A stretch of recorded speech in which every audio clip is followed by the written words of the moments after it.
Sumainyo ang Panginoon. At sumainyo. Ang mabuting balita ng Panginoon ayon kay San Juan. Papalog sa iyo, Panginoon.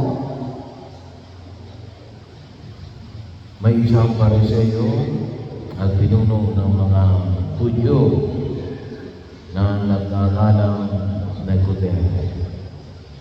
Isang gabi siya ay nagsadya kay Jesus.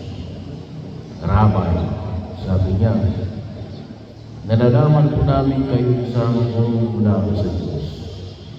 Sapagkat walang makagagawa ng mga kababalagang ginagawa ninyo, maliban sumasa kanya ang Diyos.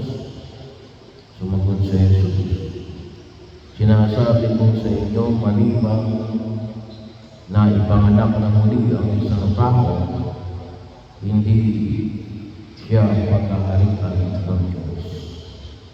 Paano kung may panganganak na muli ang isang tao?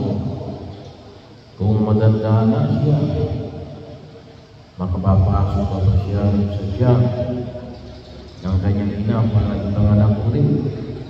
Tanong ni Nicodemo. Sinasabi ko sa inyo kung ano ni Jesus, maliban na ang tao ipanganak sa tubig at sa Espiritu, hindi siya paghaharian ng Diyos.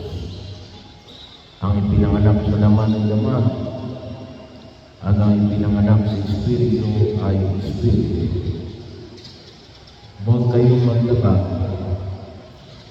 sa sinasabi ko sa inyo.